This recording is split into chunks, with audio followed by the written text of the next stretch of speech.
I'd like to welcome everyone here tonight for the school board meeting for the four candidates for the Utica City School District School Board. The other sponsors besides ourselves, the League of Women Voters, are the local branch of the United County NAACP and also the Mohawk Valley Latino Association. And of course, we're very happy to have the United County History Center as our venue for this debate. I'd like you to see the four candidates. Robert Cardillo, BRAEDON NANNA, James Paul, and William True. And we have also our panelists from the Observer Dispatch, reporter Amy Neff Roth, and from WIBX Radio 950, Jeff Monaski. And just to let you know or remind you that the election is coming up Tuesday, May 21st, for the candidates right here on the school board. I guess we can start in. We have our moderator is Luke Perry. He's professor of government studies at Utica College, and he's going to continue on as our moderator. Thank you all for coming. What I'm going to do is briefly explain the format. So there'll be 2-minute opening statements from each of our candidates. And the questioning will alternate between our two moderators. Each candidate will have 90 seconds to respond and the opportunity for a 30-second follow-up as needed. All right. First, I'm going to introduce very briefly the candidates based on the information they provided. First, we have Robert Cardillo. He holds a BA from Utica College of Syracuse University and a JD from the University of West Los Angeles College of Law. He is president of the Cardinal Center and an adjunct professor. One of his areas of focus in running for this position is to raise student achievement in a safe learning environment. Next, we have BRAEDON NANNA, former valedictorian of Proctor High School. He is currently a history and political science student at Colgate University. One area of focus for him is accountability, including increasing transparency and efficiency in policymaking among the school board. Next, we have James Paul III. He holds an AAS degree from Mohawk Valley Community College. He is currently a utility locate technician. One of his areas of focus in running for office is equal opportunity for a quality education for all students. And we have William True. He holds a criminal justice degree from Mohawk Valley Community College, as well as a paralegal degree. He is currently an office clerk for the Oneida County Department of Social Services.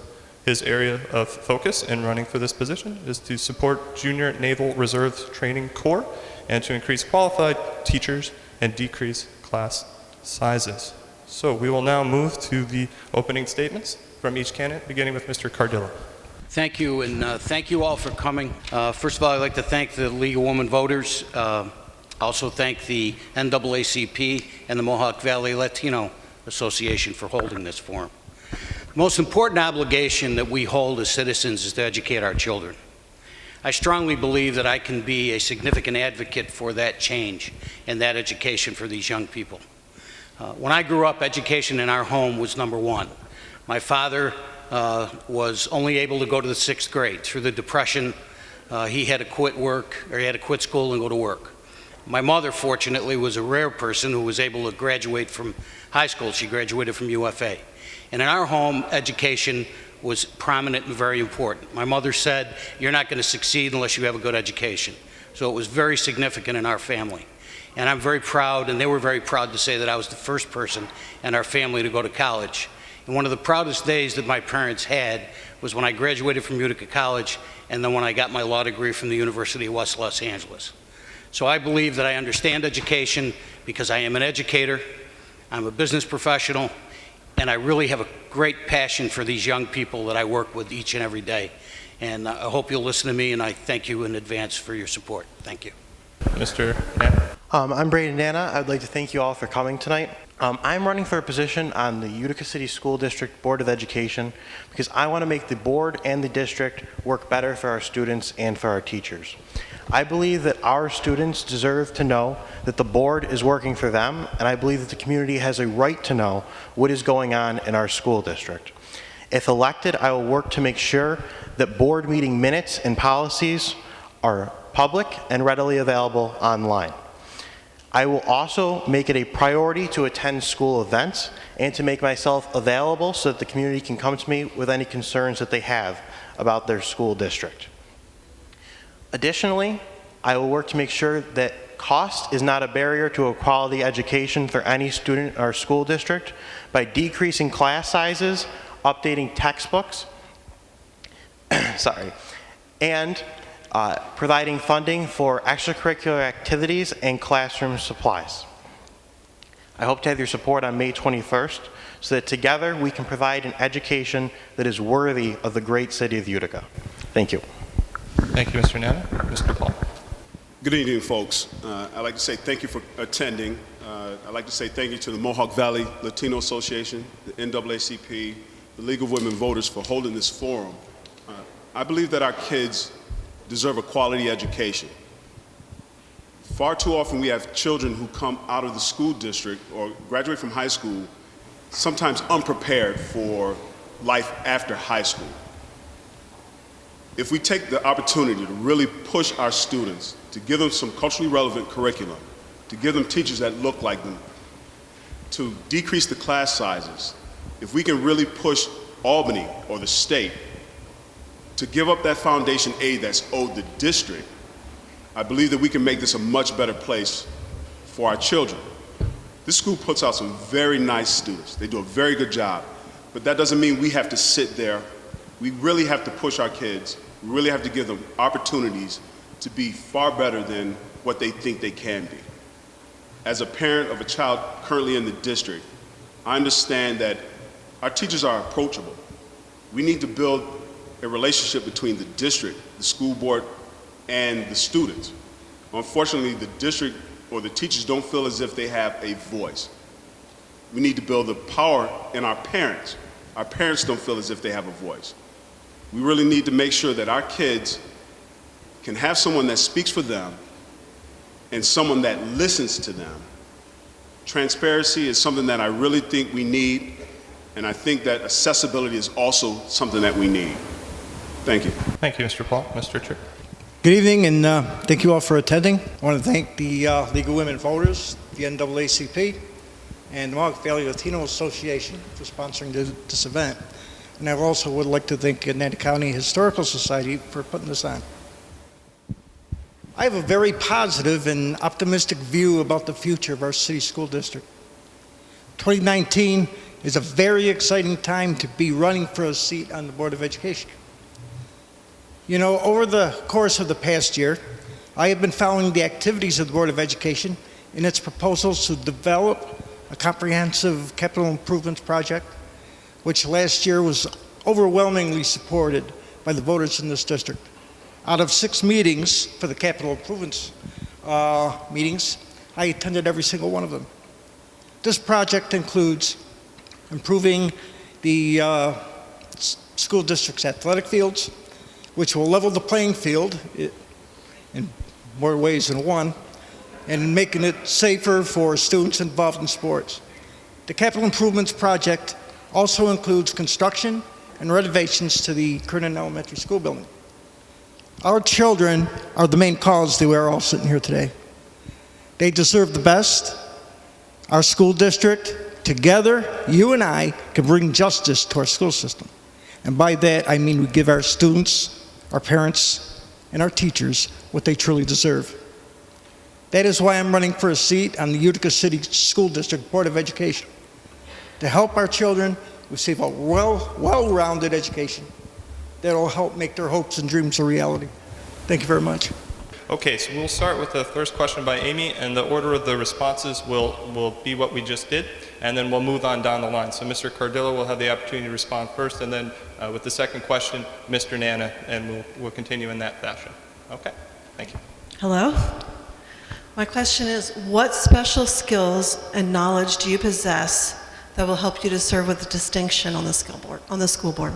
First of all, I've been a teacher for the last 8 years as an adjunct faculty member at Mohawk Valley Community College, Utica College, and also at York College in Pennsylvania. I've been in business for a number of years.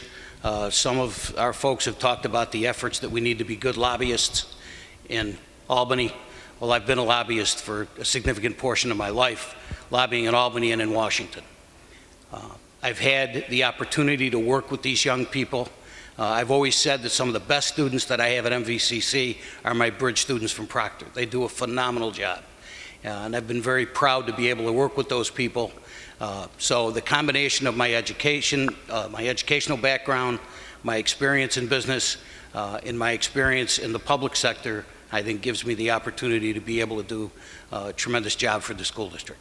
Mr. Nana? I think one of the special qualities that I hold through this office is that I've witnessed firsthand some of the things that are going on inside the school district as a student, and I've seen what the main problems are. In terms of the textbooks that the school has currently, they're woefully outdated. We have 20, 30-year-old textbooks in a lot of cases, which is simply not adequate for providing an education to our students. And apart from that, I think I also have a understanding of the student body at Proctor and in the rest of the Utica City School District, that I can relate to what the students feel that they need and what they need to succeed. I'm not going to just ram a policy down their throat, but instead we'll see what they actually need and what they want and feel comfortable with in terms of their education. So I think that's a special quality that I hold in terms of this office. Thank you, Mr. Nana. Mr. Paul? I used to manage an academic enhancement program called Hillside Work Scholarship Connection in the Syracuse City School District. This is a program that created a liaison between the district, the parents, and the students, and they put in place a lot of the services that those students would need to graduate from high school. So I understand that there has to be a partnership with the parents. Our parents have to feel as if they're understood. We have to build a community awareness around education and reach out to some of those community services that are available to make sure that our kids get what it is they need to graduate. I retired from the Army as an instructor. 12 years I taught in the Army. I understand the need to truly educate a person so that they can be successful once they get that education.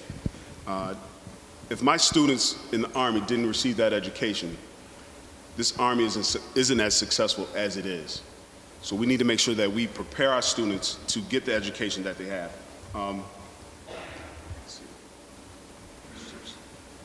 Those relationships, I think, have to stem from our teachers. Our teachers need to be able to understand that they can go to the district and they're being heard and the district do something about it. Our parents have to understand that they have power, their voice have power, and that they'll be received. Just recently at the last school board meeting, it became confrontational. It cannot become confrontational. We have to make sure that we listen and we understand that our parents need some information and that we need to get it to them in an adequate way. Thank you, Mr. Paul. Mr. Chu? In 1984 to 1988, when my children first started their own education, I was a member of the Utica Head Start Policy Council. I'm also a grandparent of 3 children in this district. There's still, I have one that's 14 years old, the other 2 are yet to attend school. But in any event, I've had 32 years with the United County Social Services, and I see people in need coming to our office every day. Most of them have their own small children with them. And you know, my question is, how can you look into the eyes of a small child and not want to do something to help them through their formative years? That is what I want to do. I want to help them to succeed. As far as our school board, I think they're doing a great job with the tools that they have to work with. As far as communication, you know, at every school board meeting, people have an opportunity, 5 minutes, to speak to the board. If they don't answer you at that specific time, you can leave your, get a hold of one of the board members, leave your name and address, have them contact you by phone, by email, to get the answers that you so much want to hear about. what your concerns are. Get your answers, and don't stop. Thank you. What do you see as the biggest issue facing the board that the school board can actually do something about to address that issue? What is the biggest issue that you can change on the school board that you think exists today? I think that the biggest issue facing the school district that, quite frankly, is directly what the board needs to address is the accountability issues that the board too often has. We saw that lately there was this audit from the comptroller's office in which over $400,000 went missing. I don't know how we can go to the state and say that where's the state aid that we deserve if we have a gaping hole of $400,000 in our budget is unaccounted for. So I think that that's one thing that needs to be addressed specifically by the board. And also make the parents, the teachers, and the students feel like they can actually approach the board. Far too often they are simply dismissed at either board meetings or they can't even get to the board meetings. There's little accountability in the district. Take, for example, the budget this year. We had 2 budget hearings. The budget had not even been made readily available to the public yet. You couldn't access it online. How can the community go and ask the board, oh, I have a concern about the budget, if they can't access it? So I think accountability is the #1 concern that the board should be addressing, and I think it covers all other issues facing the district. I will agree with Mr. NANNA on the transparency issue. I truly believe that this district needs to be more transparent. Far too often, the community feels as if there's something being hidden from them. Far too often, they feel as if things are happening without their knowledge. Let's take, for instance, when the armed security guards were put into the school districts, there was a closed-door hearing held, and the very next morning, the announcement was made. I think that was an opportunity for the board to really get some input from the community and get their questions and concerns answered. I understand there may be a need for it, but we need to hash out what the board is thinking and why the community has concerns. Accessibility is something else that I think we need here. I think that the board should be more accessible. I think you should be able to talk to them. I think that when you have a question, it should be answered on the spot. I don't think that it should be that you should come back to them, that they should send you information in a phone call or something after the board meeting. The board meetings are taped. If you ask the question when it's taped, I think the response and the answer should be there when it's taped as well. Yes, as far as the budget goes, we are looking at a 0% tax increase, an increase of many teachers to lower class sizes, which I think is an excellent idea. It'll make it easier for the teachers to be able to address the needs of the students and the students to be able to approach their teachers. As far as the law enforcement goes, I agree that there should have been more discussion. But after October 18th, October of 2018, there was a shooting at Proctor where a student on the bus was almost hit. They had jumped on the law and on law enforcement as soon as they could, because the worst thing to do is nothing, and we can't wait. We have to protect our children. Thank you very much. Thank you, Mr. Chu. Mr. Cardillo? One of the priorities that I would work on would be to make sure that people in this county, and not just in the city of Utica, recognize that the city of Utica School District does a good job. We educate some great kids. I had 2 kids that were for my classes that went to Proctor, bridge kids. One I was able to help them get into Georgetown. The other one I was able to help to get into Columbia. So we have some really good young people that we should start tooting our own horn a little bit. And I think that's one of the things that the district needs to do. With regard to the budget, there's some glittering realities here that you have to, I think, should be said. First of all, in terms of textbooks, the budget includes textbooks from K through 12, all new textbooks. The budget includes full implementing of the next generation's learning standards in English. We're going to teach cursive. Thank God, we're going to teach cursive. Kids can't write. It's a sin. I teach kids in college, I give them a blue book and they look at me like I have four heads, because they need to learn how to write. So those are the kinds of things that I think we need to work on, and those are the kinds of the priorities that I would be working on. Thank you. I feel confident that all of you would prioritize trying to get the foundation aid that the state owes you. If Governor Cuomo next year waves his magic wand and sends all that aid your way, how would you spend it? What would you do with it? I would first address the teacher diversity in the district. We have the most diverse district from a student body standpoint in the state. I think that with increased funding, we can incentivize teachers to come to this district and teach. I chaperoned a historically black college and university college tour back in February, and on that tour, I stopped at schools and asked the deans of the education departments, would they be willing to send their students here to teach in our district? They said yes, but we need to make sure that it makes sense for them. Can we give them an education? Can we pay for their master's degree in education if they come and teach in our district for 3 years? That takes money.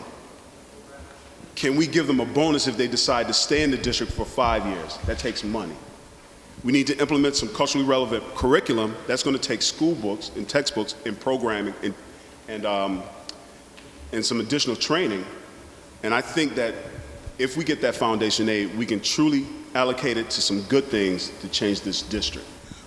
Yes, as far as we live in a very diverse community. That's what I like about that. Not one person looks the same. We don't all come. We're all part of different families. If you look at our culture today, we have so many people coming from different countries to learn with us. Matter of fact, as far as teachers go, yes, I would like to see a diverse section of teachers to teach our children. You know, matter of fact, back in on June 6, 1966, Robert F. Kennedy addressed the students of Cape Town, South Africa. And that day he said, each time a man stands up for an ideal or acts to improve the lot of others or strikes out against injustice, he sends forth a tiny ripple of hope. And crossing each other from many different centers of energy and daring, those ripples can build a current that can sweep down the muddiest walls. I say we do that. Sweep down the walls of any barriers that our students and their education may have. I am for a diversity in our teachers so that our children will all learn together. I advocate unity. I believe in unity. And we want to make this a better school district. Thank you very much. Can I ask you to repeat the question, please? Because I don't know that we answered it. Governor Cuomo waves his magic wand, sends all the foundation aid that you are owed to Utica. What would you do with it? I might kiss him. It probably is not going to happen. But if it did happen, as a board, and the board's responsibility is to create policy, we need to create a policy that will help answer some of the issues that we have, that some of my colleagues have indicated in terms of diversity, in terms of cultural recognition. How many languages? We have, what, 47 languages spoken in the Utica School District? Talk about diversity. That's incredible.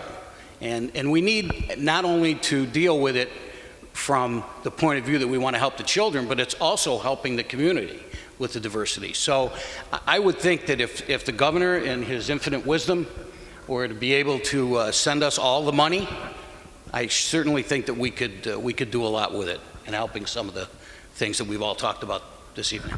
Thank you, Mr. Cardillo. Mr. Nam? Well, the first thing that I would do is I would try to create a school supplies budget. Too many of our students can't afford basic school supplies, notebooks, pencils. So those school supplies, a lot of times, are coming out of the budget, the salary of the teachers. The teachers are kind enough to provide their students with notebooks, tissues, pencils, crayons. They shouldn't have to bear that burden, and I would put together a fund so that to provide that for the students.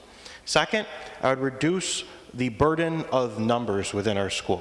We're talking about reducing class sizes this year. That's a great initiative. Too many other schools, though, don't have the room to support those new classes. They're taking special areas outside of their classrooms, putting them on carts to support the new classrooms. So those schools need to be expanded. The other thing that needs to happen is that one principal cannot share the burden of all of the students at one elementary school. There's over 1,000 kids at some of the elementary schools. So they need to have assistant principals there to share the burden of that task. And finally, I would raise the funding for our extracurricular activities. A lot of our students are falling behind and not able to afford the extracurricular activities. Other districts like New Hartford and Whitesboro can afford it out of their pockets. We can't.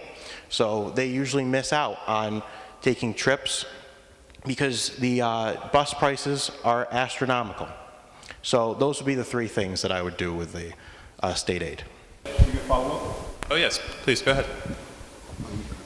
I want to be clear about something. Increasing teacher diversity doesn't mean that we have to get rid of teachers that we have currently.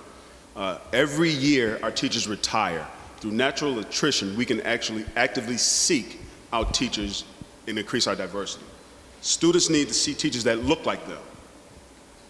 Teachers we can put in positions, we can't post that position on a website and expect teachers from down south to see it. We have to actively seek those teachers. So if that means we take a trip to a historically black college and university to actively seek teachers of color, we need to do that. Thank you.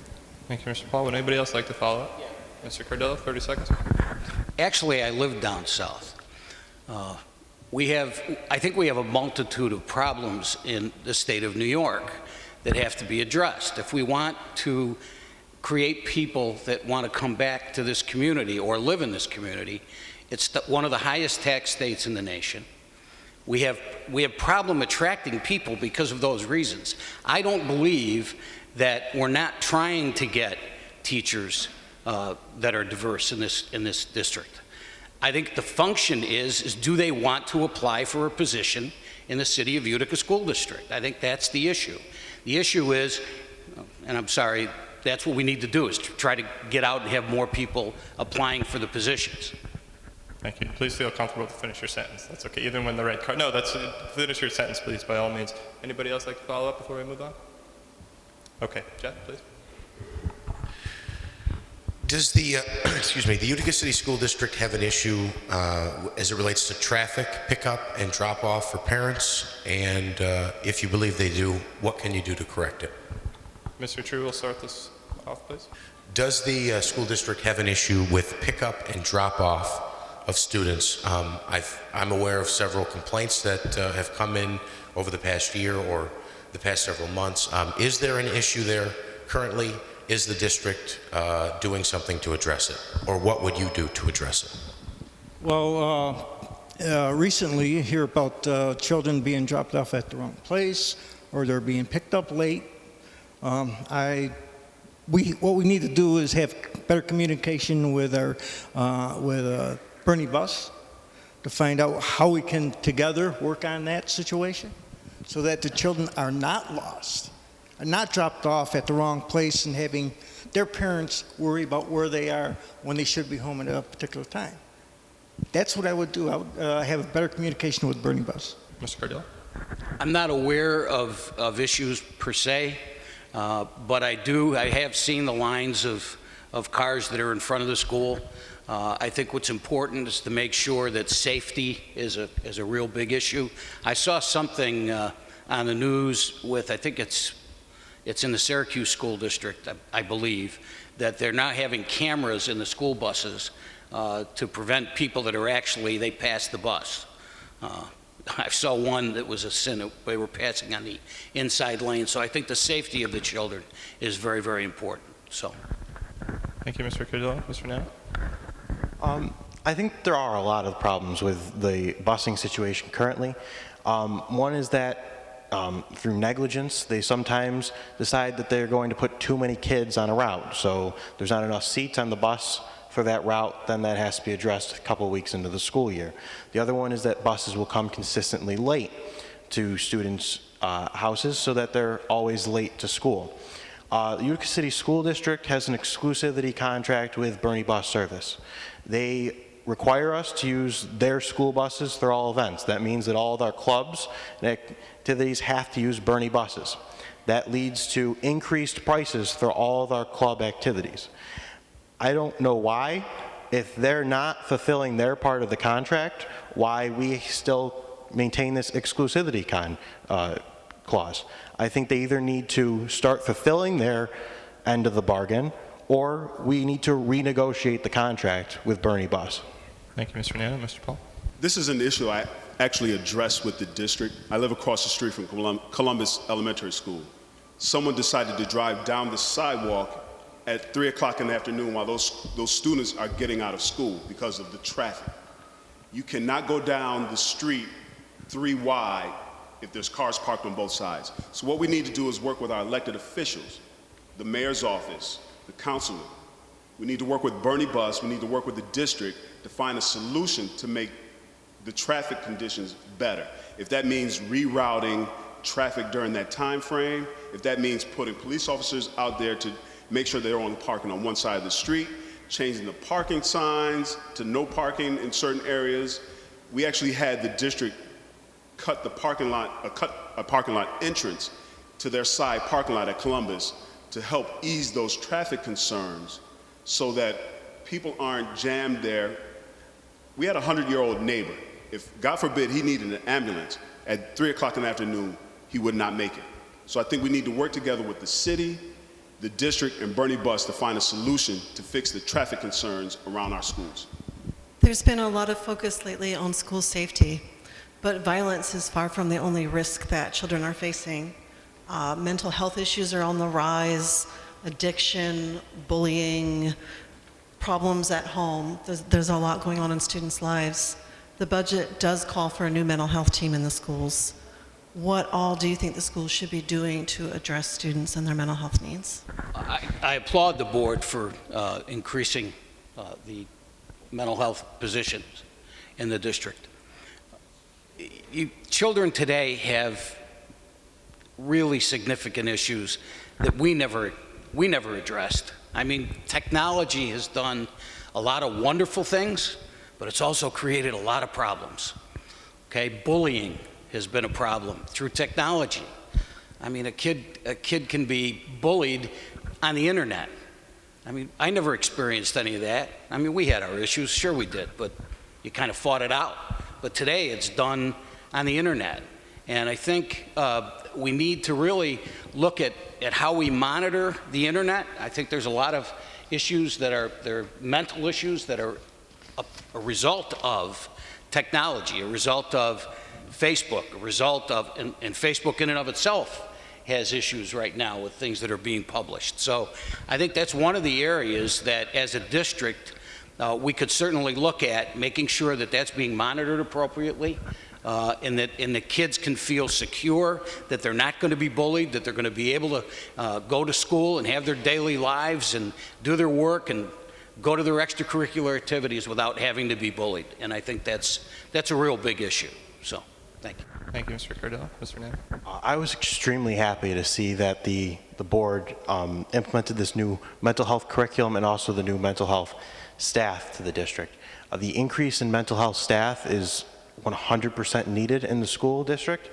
One of the other problems, though, is that I don't think the students know that the mental health staff are there.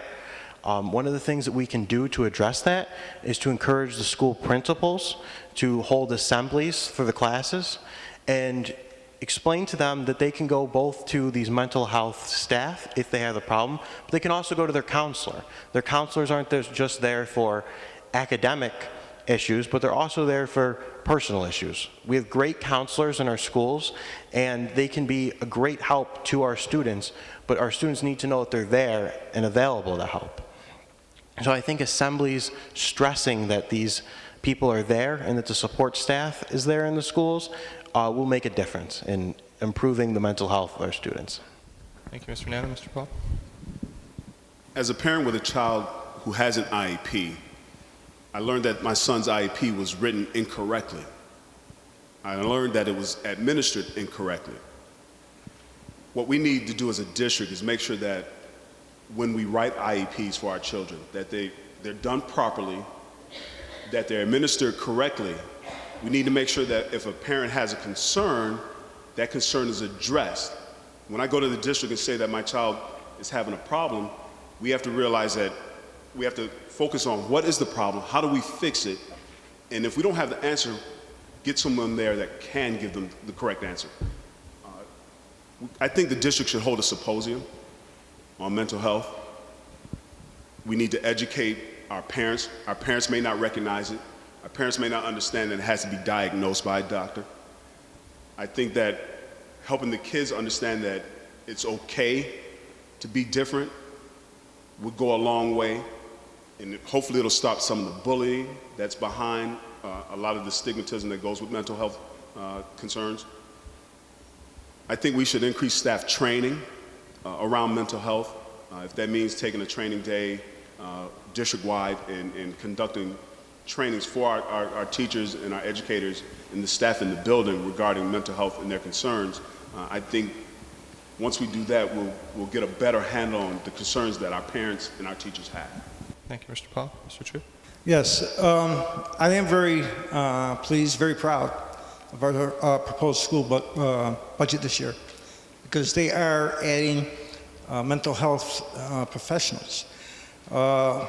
We've had problems in the past with bullying of students, not only in social media, but also in face-to-face confrontation. Back in 1992, there was a Brooklyn DA named Charles J. Hines, who established a program called Project Legal Lives. And this was an initiative that was used here briefly, where the district attorney would send the assistant DAs into the schools to address students in regards to bullying. What we need to do is to address the consequences of bullying, which is an act of violence, whether physical or verbal, towards students in our city schools.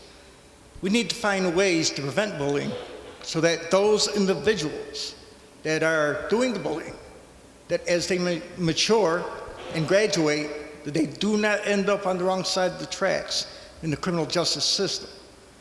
As a member of the Utica Board of Education, I would encourage all members, all fellow members on that board, to take a proactive rather than a reactive approach when it comes to the effects of bullying in our school district. Thank you.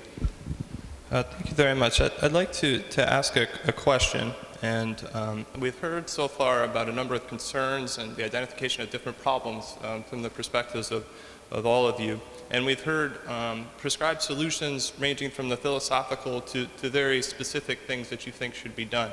My question is this: can you talk a little bit about how you view the role of the school board member in relation to the administrative capacity of the district, to help give the audience an understanding of how specifically as a school board member you would work with the school administration to address what other concerns you might have? And we will start with Mr. Nana on this one and work in rotation, please. 90 seconds, please. Well, the role of the school board member primarily is the hiring of the superintendent and making of the school board policies.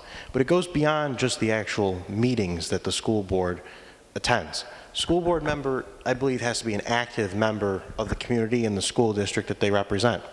They need to be involved and interested in the concerns of the students. They need to attend school-related events so that they know what's going on and they can see the students that they're representing.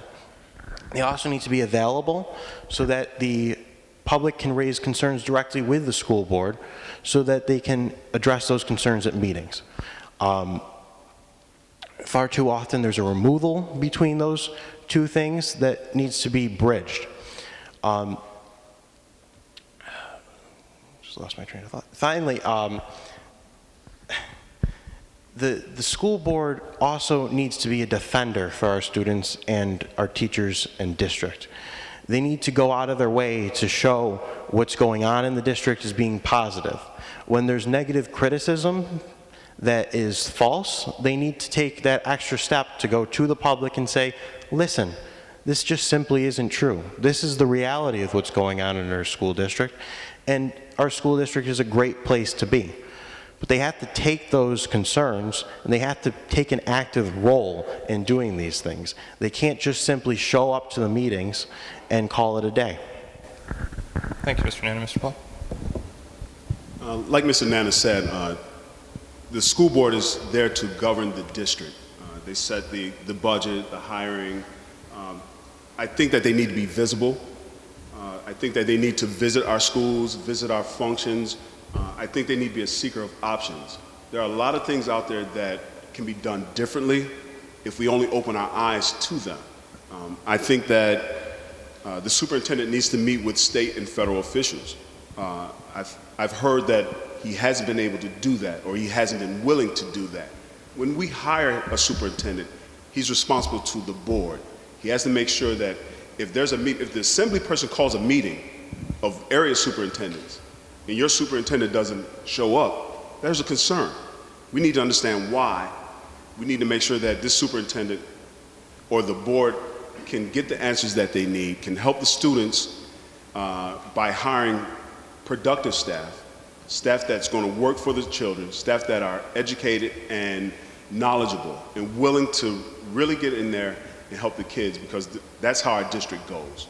If our teachers who do some phenomenal things, our teachers in this district do great jobs, I think that if they had more support from the board and the superintendent, they'd do far better than what they do, and this place would truly blossom. Our students would truly blossom. Thank you, Mr. Paul. Mr. True? I think one of the most important duties of a school board member is the hiring of a superintendent and evaluating him on a regular basis. And I think we've got one of the best superintendents in upstate New York when it comes to overseeing the school district and working with his fellow board members. One issue that I'm concerned with is that when I talk to people about the school district, they're saying, well, you know what, I don't really like our school system, so I am moving out of this area. I said, why? Because they don't listen to us. That's going to change. When I'm on the board, I will encourage every single board member to have more communication, close the gap between communication and the parents and the students that we serve in this community. Like I said earlier, I believe that everybody has 5 minutes to address the board at every meeting. I've been to many. And if you're saying that if you're concerned that the board's not listening to you, at the end of that meeting, if they're not going to respond to you right then and there, give them your name, give them your email, or ask them to send you a letter saying, why isn't my issue being addressed and how are you going to handle that? That's what we need. Communication, not confrontation. Communication is the key. Thank you. Thank you, Mr. True. Mr. Cardillo? The board has the function of, number one, policy, and number two, making sure that the district, through its administration, is being administered appropriately. Now, there's another serious issue here that you have to deal with as a member of the board. You have to balance the interests of the education of our children with the interests of the taxpayers of the city of Utica. When you get your tax bill, anybody who's a homeowner, when you get your tax bill, the largest tax that you pay of the three between the city, the county, and the school district is the school tax. So if you're a taxpayer in the city of Utica and you don't have children in school, you're still paying taxes to the school district, okay? So it's a balancing act between educating your children and making sure that you do the best thing for the community, and making sure also that as a member of the board that you're an advocate for the school district, that you're a lobbyist and able to talk to the legislators, working with Senator Griffo, working with our new current Assemblywoman Marianne Buttonshaw, working with our members of Congress like Anthony Brindisi, and being able to stand up to the governor when it's necessary to say that we need our fair share in upstate New York. So those are the things that I think the board really needs to work on. Thank you. Would anybody like to follow up? Mr. Nanna, 30 seconds. Just like on the issue of taxes, no one up here is for an increase in your taxes. The bottom line is we're already at the tax cap. Your taxes are not going up any higher. Saying that, the Utica City School District's average funding per student is $16,000. The next lowest in the region is $20,000. That's simply unacceptable. The only way ever that your taxes would have to increase is to prevent a teacher layoff like the one we saw years ago when over 200 teachers were laid off. We can't afford that for our children. Mr. Paul, 30 seconds. As a parent of a child in the district, I've gone to Senator Griffith's office and pushed for the foundation aid that's owed the district.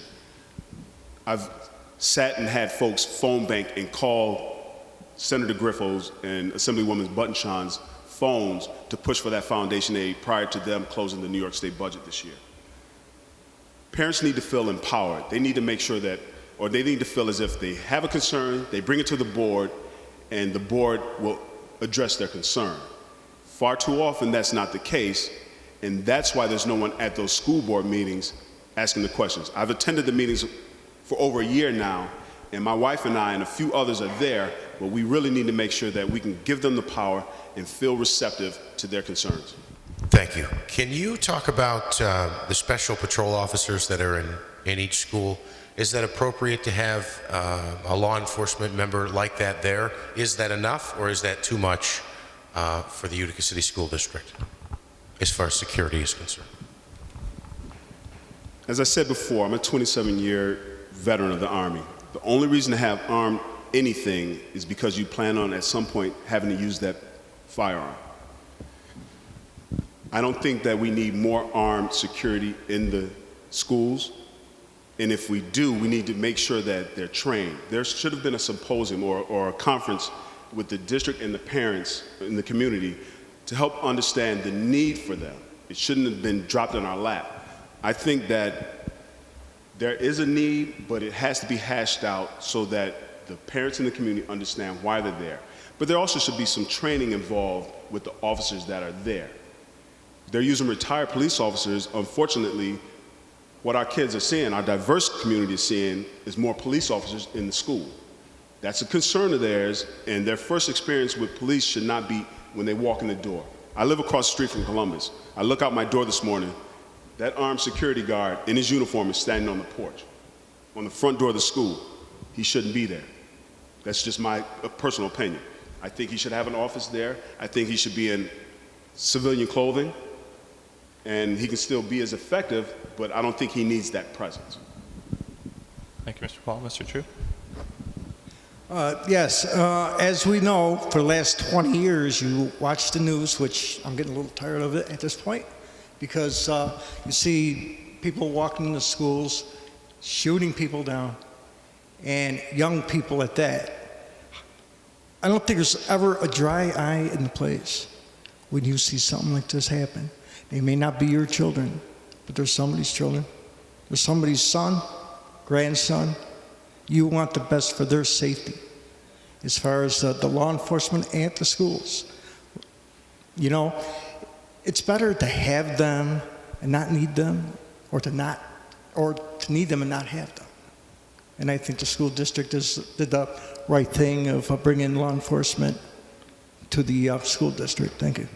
Thank you, Mr. Chu. Mr. CARDILLO? We live in a very different world from when most of us grew up. Some of these young people that are here today live in a totally different world. It's very sad. It's very sad that we have to have guards in schools. I didn't have that. Many of you didn't have that. But it's a different world. We're confronting different issues. We're confronting mental health issues. A lot of the problems that we've had, and many of these unfortunate school shootings, has been from people with mental health issues. So how do you deal with that? I mean, you have a balancing act between dealing with the safety of the children and how do you do that? If you don't have security, it's going to be a problem. It's problematic.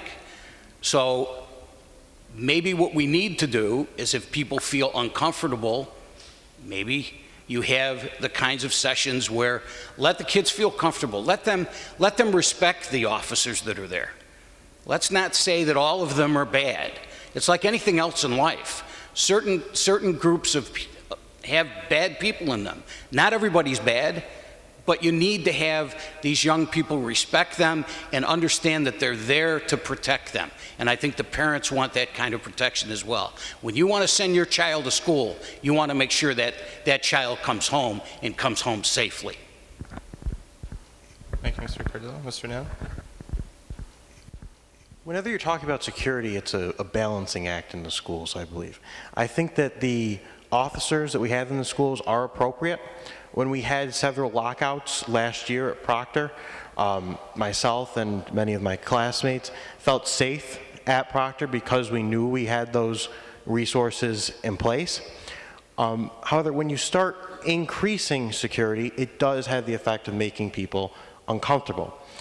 I don't believe that we need TSA scans to get into a school. That defeats the purpose of what a school should be. It's no longer a school, it's a prison. Besides that, metal detector scans, from what I've seen from experience, aren't very effective. There's thousands of kids in Proctor. What happens when those are implemented is they go by quickly and you miss out on things. Either, oh, we don't need to scan that person, or oh, we'll just skip that bag right now. So the metal detectors and increased security, I don't believe will be effective. However, I believe that the officers that we have in place currently are needed, and I believe that they are effective in keeping our children safe. Thank you. Would anybody like to follow up? Mr. Paul, for a second. I think that we need to make sure that the officers that are in the schools have the soft skills to deal with our children. We don't need them to treat them as suspects, as convicts, as felons. We need to make sure that they can deal with them as young people. They may have a bad day. Is that person trained to understand that that's what's happening here?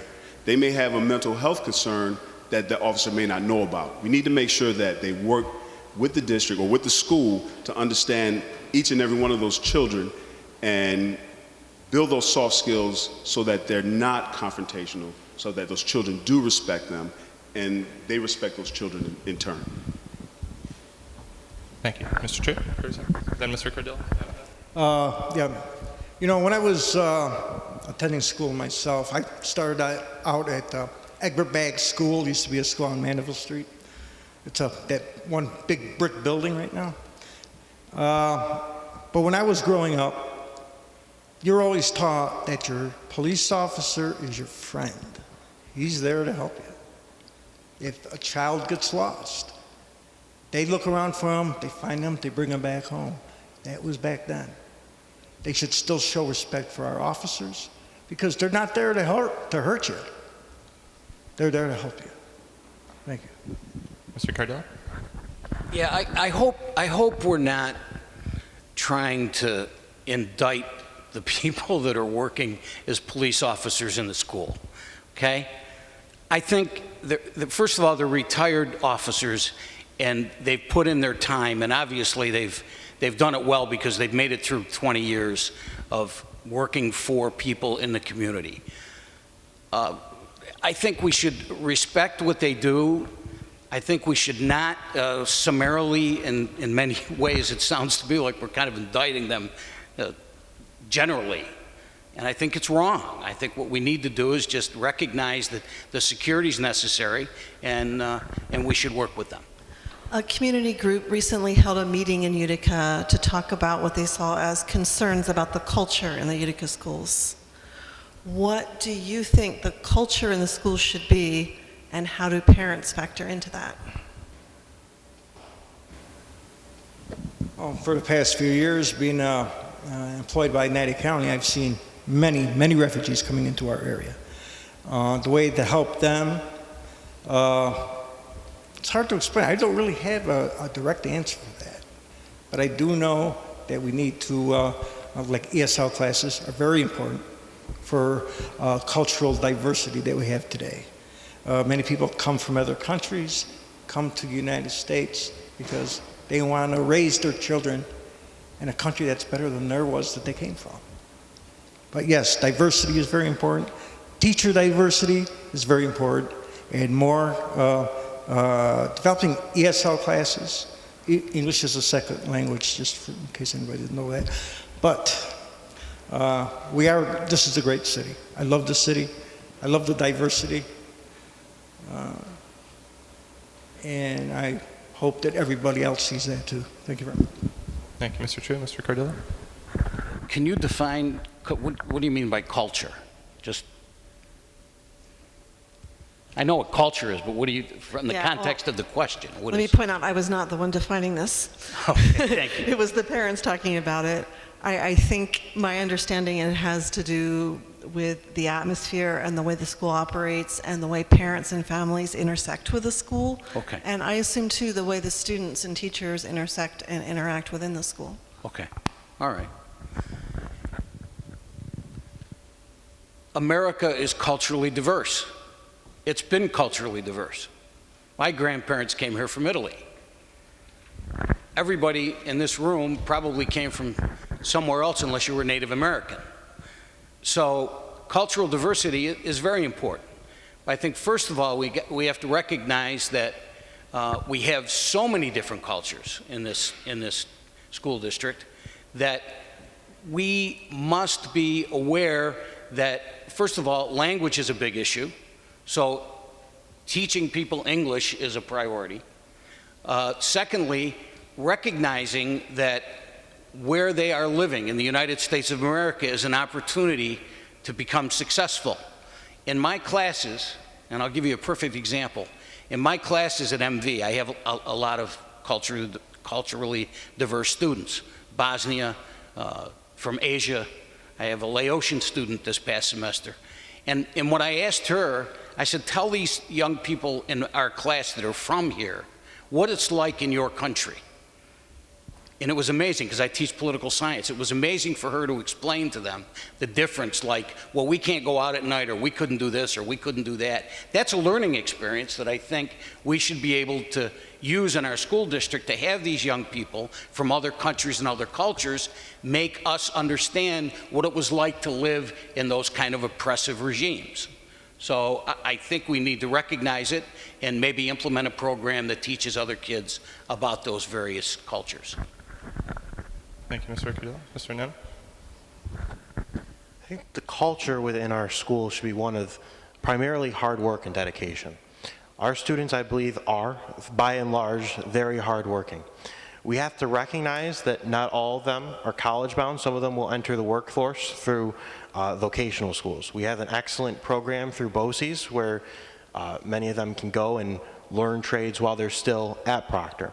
So preparedness, hard work, and dedication is paramount, I believe. But the other factor that goes into it needs to be a friendly atmosphere and culture in the school. The school is a mini community within our larger community of Utica, and in a large way, the classroom is another family for a lot of our students. So not only do the students have to be able to put in the work, but you have to have teachers who care about each student so that they can push them to achieve not only what they think they can achieve, but all of what their potential can achieve. Largely, that's not the fault of the teachers that doesn't happen a lot of times. When teachers have 150 plus students a year or have upwards of 25, 30 kids in a class, they can't spend that quality time one-on-one with each student. It's not that they don't care about their kids, it's that they can't put in the concern for each individual student that is necessary for them to really achieve what they're meant to. Thank you, Mr. NANNA. Mr. Paul? I'm going to answer this question the way I think you meant it. When you say change the culture, I want to make sure we're not talking about cultural diversity. We're talking about the daily interactions and the perceptions of the district. Okay. I think we should lead by example. I think that if we say we're going to do something, we do it. I think that we should be able to hold each other accountable. That symposium was there to help the district understand that there are districts nearby that have understood that there's a need for change in the culture in their districts, and that by hiring somebody to help them do it, it's achievable. I think that the board should be responsive. Our parents and our families, their perceptions are their realities. So if they ask a question of somebody and they get an answer that they don't like or they're not responded to, that's what they're going to give out. I think that we need to build relationships. The better we build relationships amongst one another, the better this district functions. From a teacher standpoint, parents believing that the teachers are there to help them, teachers realizing that the district is there to help them, and they're willing to work together to make sure our children are educated. Once we decide that we're going to make that change from the top down, I truly believe that we'll see the change in the culture of the district. I have one follow-up question on the discussion of culture, and if you want, it's optional. If you want to weigh in the 30-second response, you can. Are women underrepresented in administrative positions and perhaps the school board in the Utica School District? Would anybody care to respond? Mr. Nam, 30 seconds. I think definitely they are. We used to have 3 out of the 7 school board members were women when I was in school. Mrs. Buckley, Mrs. Mandia, and Mrs. Irvin. Now we're down to 1, just Mrs. Irvin. So I think they are underrepresented on the board. In administration positions, I think we have a lot of great female principals out there, especially at the elementary school level. I think they are role models for other women hoping to advance into administrative roles. Thank you. Mr. Paul? 30 seconds. I believe that they are underrepresented in the district.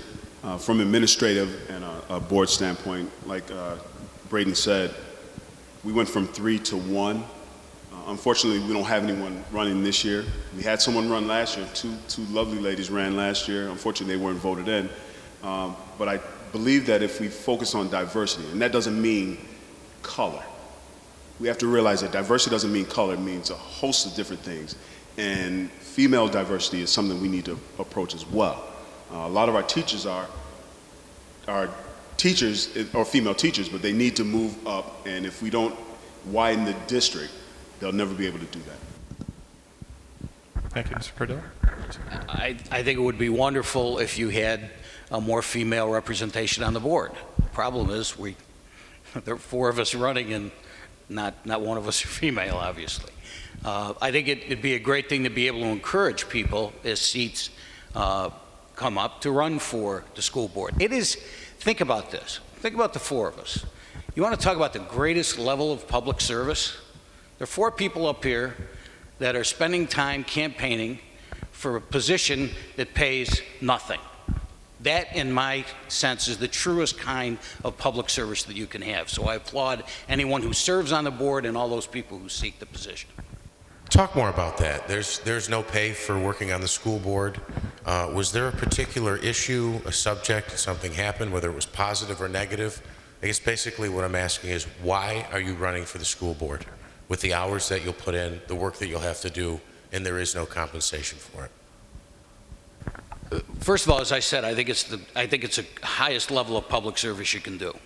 Number 1. Number 2, as a teacher, and I've been teaching the last 8 years, and I deal with a lot of young people that come from the inner city. I enjoy the camaraderie that I have with the children and the young people, and I think it's really something to be able to give back to your community.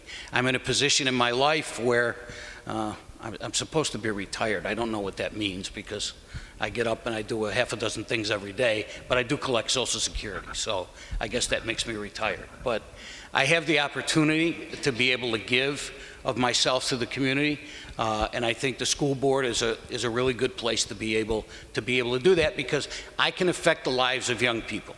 And I'll tell you a little story. Every one of my semesters, I tell my people in class that, by the way, I'm on Social Security. I want to make sure that at least one of you wants to get involved in politics because I need to make sure that my Social Security check is secure. So I mean, it's very important for young people to understand that it's important to become involved, and if I can have just a little bit of an influence over that, it would certainly make me very proud and make my family proud as well. I love this community, and it's a great way to give back. I graduated last year from Utica City School District. I'm a graduate of Proctor.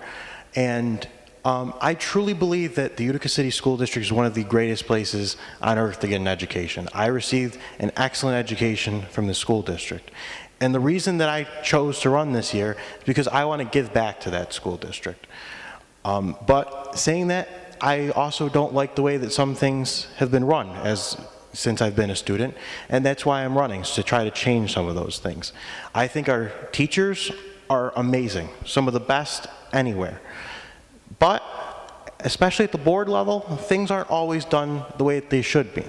Speaking again of my graduation last year, of the 7 board members, 2 attended the graduation. That's not great attendance from the board, who should be more active in the community. If 1 or 2 didn't show, well, maybe. But for 5 of them not to come, that's a problem. The other thing is that the board isn't always very accountable to the community. Far too often, all of the meetings, important decisions are made behind closed doors in executive session. And then the meeting minutes and policies aren't made available easily to the public. We have a right to know what's going on in the district. We should demand accountability of our elected officials who are supposed to be holding the district and the administration accountable. So the reason that I'm running is to bring a transparency and bridge the gap between the board and the community to make it more accountable to the people who voted them into office. I have a child with an IEP, as I said earlier. If not, I don't know that I'd be here. But I learned that his IEP was done incorrectly. I learned that it was followed incorrectly, and I knew that as an educated person, it's probably happening to much more parents who don't know that it's happening to them, and I think that we need to make a change. I work with the Junior Frontiers of the Mohawk Valley. I work with children in our schools weekly. I see the parents' concerns, I see the children's concerns, I see their shortcomings.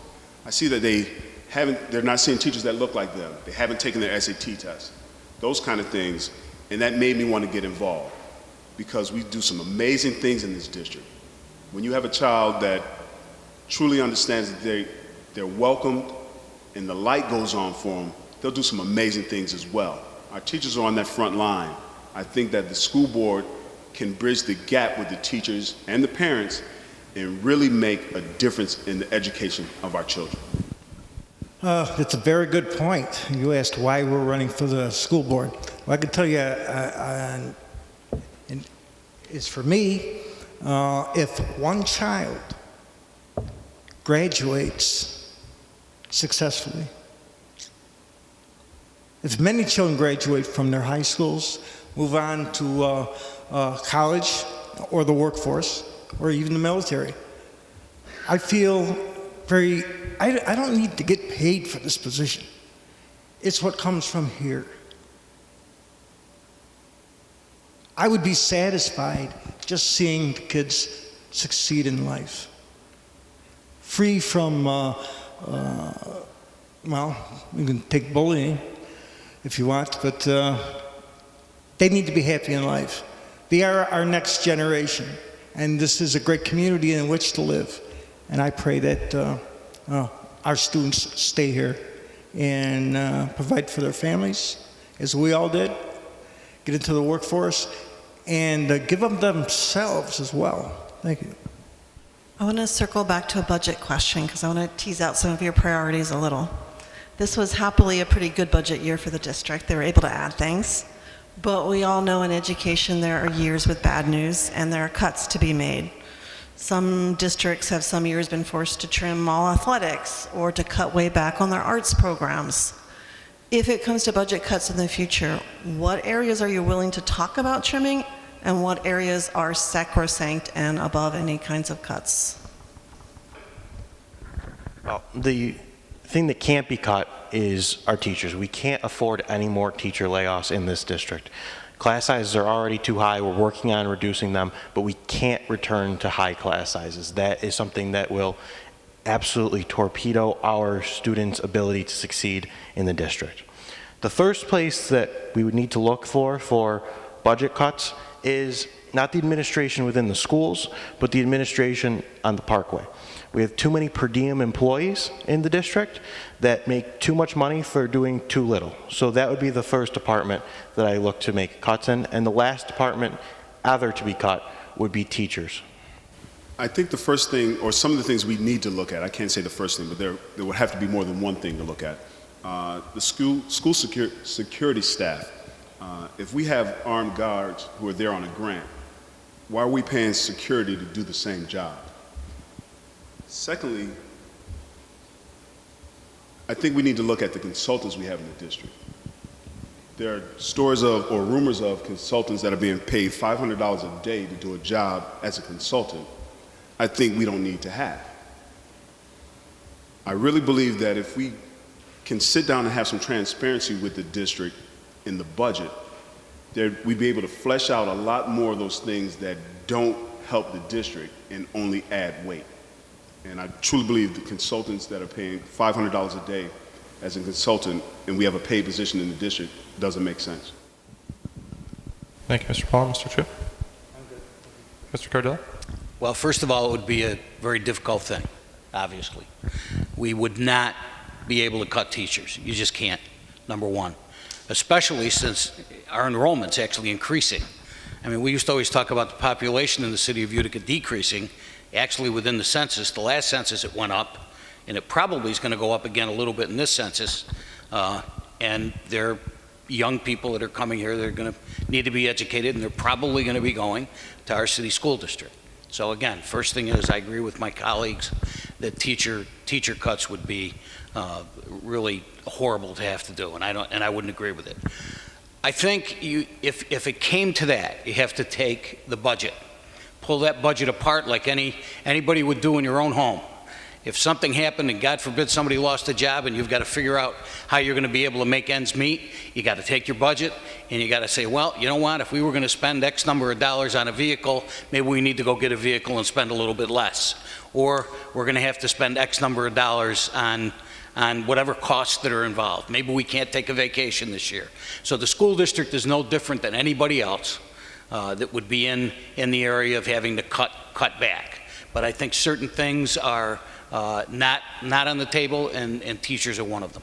So, Would anybody like to follow up? Mr. Chu? Yeah, as far as the budget goes, as far as what I would cut, you know, it's a hard question to answer because we need everything that our school district has to offer. I don't see where we can cut anywhere. But if the state gives us funding, we'll be better off. Our children's future would be better off. And that's where I stand on that. I don't see where I couldn't cut anywhere. We have too many important programs in our school district. Thank you. Mr. NANNA, 30 seconds. In the same year that we lost over 200 teacher positions, we were given a double whammy by the state by the addition of the charter school, which we then had to pay millions of dollars towards. In that same period, however, in the period since those teacher cuts to now, every extension given to the superintendent and members of the administration has seen them get wage increases. Part of the problem is that the administration needs to lead by example. If we're going to cut teacher positions, then part of it should be that the administration does not get a pay increase that year. Thank you very much. So at this moment, I will turn the moderation over to Dennis Irvin, who will be able to ask the questions that we've received in regards to the audience. And so we will just take one moment to turn things over to him and move forward in that way. I'm Dennis Irvin. I'm the sitting president right now of the Utica County branch of the NAACP. So let's get going. These are questions from the people in the audience.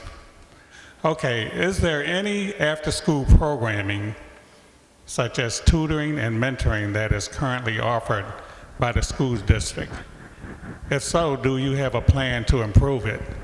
If not, do you intend to implement and after-school program? After-school programs are very important, especially for people that have two parents that are working. It was funny because I talked to somebody today before I got here, and we were talking about using potentially MVCC students that are in the MVCC Oneonta School program, teachers program, to maybe do some tutoring, and they could use it as a basis for an internship, which would be, they wouldn't have to get paid.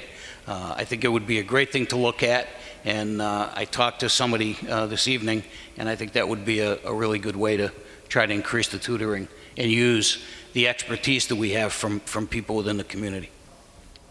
Part of the issue with this and other things is advertising the actual services. A lot of the clubs, especially at Proctor, do offer tutoring services at Proctor after school, like the Honor Society. These services aren't usually advertised very well at the school, and with the new morning announcements, they could be implemented much better so that students know that they have these services that they could take advantage of and where to go to receive those services. There are far too few after-school programs in the district. I think that each school should have an after-school program. The critical hours for a child are between the hours of 3 and 7 in the afternoon, when those latchkey kids are stuck waiting on a parent to get home who work, understandably so. I recently had a meeting with a staff member at Utica College in their education department, seeing if we can build a partnership with the district to get their education students to come and tutor our kids in the district. Something that we can hopefully share the cost, and if not share the cost, it gives them an opportunity to get in the district, teach our kids, and when they come out with their degree, hopefully come and work in our district. Back some time ago, I don't know if it still takes place today, but there was a gentleman by the name of Lou Parada, I believe. He ran a program for students that were excelled in their classes, and they would run a program at Utica College. I don't know if that still happens today. But anyway, as far as after school programs, tutoring would be the best way, a very good thing for those who need help in the sciences, like math or English or whatever program that they are finding a hard time with. I think tutoring would be a great thing to do for after school for the students today. The next question, we'll start with Mr. True. How could parent involvement in the schools be increased? And that's a tough question. I know that's something that's every organization's having a problem with. Okay, your question, I believe, was how can parents increase activity in the school district? Right. Okay. Yeah, I think by what we need to do at many of the meetings that I've attended, a lot of parents haven't shown up at these meetings. I think if they have an interest in their school system, if they have an interest in their children's education, I would encourage more parent involvement at these school meetings. Once again, you have 5 minutes to bring your concerns to the board, and they should present their issues and expect a response from that board. And as I said, if the board does not answer at that particular time, you should leave your name, leave your phone number, email address, or give them your address where they could properly answer the question that you have, what your concerns are. This way, the parents and the school district can work hand in hand. I'm an advocate for unity. I don't care, regardless of gender, race, wherever you go, national, wherever you come from. We are all one people. And that's how we have to do. We have to come together as a community, folks. We want the best for our students. It's the only way we can do this. Thank you. I think there should be some meet the board member opportunities. I think there should be some town hall opportunities in each of the schools. Let's meet our parents where they are. If it's directly after school at 3 o'clock or 2 o'clock, whenever that school gets out, but this gives our parents some hope. It lets them understand that our district is accessible, they're listening to us, they get some answers, And we need to build those relationships so that they feel empowered and that they will be responded to if they have a concern. All right, Mr. Is it NANNA? Okay, I'm going to ask you a different question, you and Mr. Cardillo. I understand that you will be hiring 50 teaching and instructional support positions. Will you support them living in Utica? Yes, I think that should be a consideration when hiring, because it increases the interest in the community and actually the kids that they're living with. They're not only teaching them, they're living around them, but it also allows the students to relate more to the teachers if they know that they're in the community with them. So I think that living in Utica should be a hiring clause. It shouldn't be the whole thing. We need qualified teachers, of course, but it should be a consideration that goes into the hiring process. I think it'd be a good idea to have teachers live in the city of Utica. They're paid from funds that come from the city of Utica. There's certainly many places that are wonderful places to live in the city of Utica, and I think it would really send a great message to people in Oneida County and around the surrounding areas that this is a great place to live. So I would certainly think that it makes sense for teachers to live in Utica since they're paid from funds that come from the City of Utica School District. All right. Now I'm going to ask you a different one. This question, we can start with you, Mr. Paul. Everyone has time-consuming commitments, a job, school, family, other organizations, etc. How much time do you anticipate being able to devote to a Board of Education position each month? And they got visiting schools, attending school events, etc. I'm a parent of a child in school now, so I attend school events already. He's a musician, so I attend a lot of concerts and sporting events. But I can't tell you an amount, but I can tell you that we need to increase the visibility of our board members. I make it a point to be active in my son's education. I make it a point to meet the teachers. I make it a point to work with the teachers. If there's a task at hand, I make sure that I do that task. Regardless of the time, we have to make sure that the task is complete. If it takes an hour a day, if it takes 2 hours a week, we have to really make sure that we put forth the time to address the task at hand and make sure that task is complete. Mr. True? Certainly. As I say, I'm a 32-year employee with the NANNA County Social Services. I work from 8:30 to 4:30 every day. But whatever is required, I will meet those requirements. I will take that time. As far as mentioned a little bit ago about our teachers, I believe that I believe in equality when it comes to pay. Women, men, you're doing the same job, you deserve the same amount of pay. Thank you. Okay, I'm going to ask all four of you this question because we're getting close to time, and I'm going to try to get a couple more questions in, but this is a little bit more of a time-consuming question, and it's a two-part. In your opinion, what are the three greatest strengths in the Utica School District? And then the next part of that question is, what are the three greatest weaknesses that need to be addressed? And we'll start with Mr. Cardillo. There's a lot of strengths. I would say three of the strengths would be our teachers, our diversity. I think the diversity is very important. And I say this to a lot of people that I talk to from other school districts. When you go to school in Utica, and you leave the Utica School District and go out into the world, whether you go to college or whether you're going to go out in the world and get a job or whatever it is, wherever you go, the reality is what you see in the Utica School District. Because that's what America has now become. It's what America always was, but it's what America has become.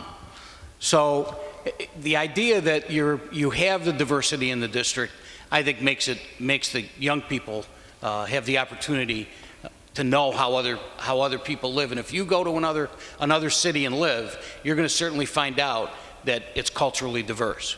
If you go to New York, you live in Los Angeles, or wherever it is, it's very, very diverse. I think three things. That was two. The third one, I think the fact that the extracurricular activities that they have. is a very good thing. I think sports programs are great because, first of all, it teaches leadership, it teaches working together, camaraderie. I've played sports my whole life, and the camaraderie was fantastic, and I think that's very significant. Weaknesses. I don't think we talk enough about the district. This is a tough question to ask, 3 and 3. All right, your time's up. All right, good. Mr. NANNA? I think our three biggest strengths are our teachers. Our teachers are fantastic. Our students, not only their diversity and their experience, but also how hard they work to achieve success. And the courses that we offer, especially the range of AP courses that we offer, it affords our students an opportunity that isn't available in a lot of other districts. Our biggest weaknesses are the accountability of the board, which I've talked extensively about already tonight. The hiring and positions for administration, we a lot of times place officials in positions where they're not really qualified. They could be better used somewhere else. And I think those are the two biggest weaknesses. I saw the red card go up. I think those. Yeah, that was kind of a long question, but your time is up too. Mr. Paul, you're next. I think they've been looking at my paper. I think our biggest strengths are our teachers, our diversity, and our opportunity. We're in a district that truly has some great opportunities to make some changes. Some of our weaknesses: transparency, accessibility, and the willingness to change. We have to be willing to change. Humans are creatures of pattern, and we don't like change. So if we change that, we'll be able to make some of those strengths stronger than they are. I think that one of our greatest strengths in this community, not only our teachers and our students that learn on a daily basis, but also I have to point out, Proctor has an outstanding Reserve Officers Training Corps. It's a leadership training program. Now, whether these students plan to attend the military after graduation, even if they don't, if they have no idea to go into the military, they can take that leadership training program with them wherever they go. They can use it in the workforce. They can use it at college. As far as our weaknesses go, well, I think our school board can work a little bit more on communication with the parents. That's where it could be stronger. The parents need more answers. Excuse me, but your time is up. We got to move on. Thank you very much. Thank you. This is going to be the last question because it's already 8:35 and we said 8:30. So we'll give you one more. And this is a special education question, so it's very important. And this comes from, I'm going to read her name, Andrea, because she's the only one that put her name on the card. What plans do you have to make the special education programs better, including busing? And you got 30 seconds each. And we'll start with Mr. True. As far as busing goes, I'd say we need more communication between the school board and the bus company to make sure that our children are safely put on that bus in the morning and go to school in a safe environment, brought back safely home on that bus without parents have to wonder where their children are. Thank you. Yeah. All right, Mr. Paul. I think we should work with the State Department of Special Education to help with the special ed piece, busing. I was at a school board meeting recently, and a parent was there extremely frustrated with the district because, or not the district, Bernie Bus, because their child, special needs child, was left on the bus or missed the bus, and then the school called and said that this child, because of their special needs, day was thrown off all day long.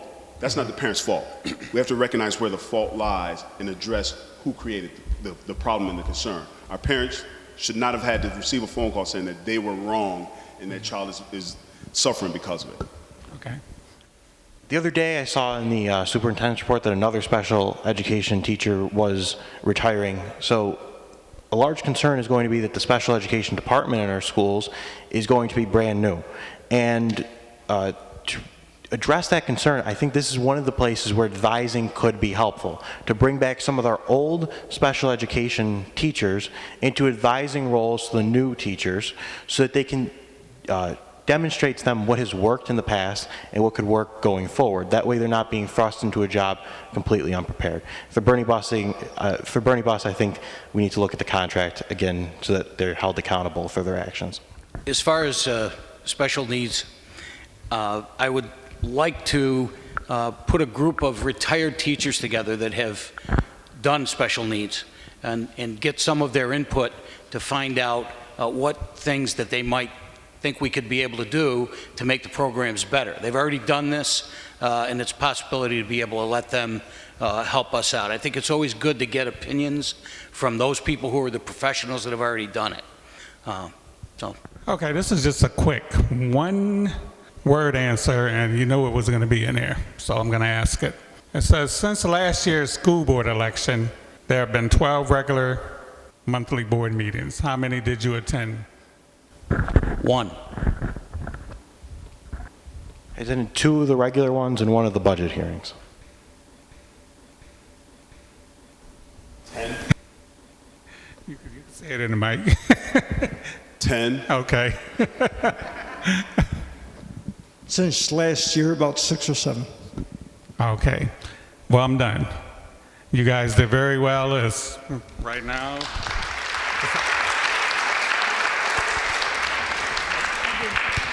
Very good. Thank you, Venice. Yes.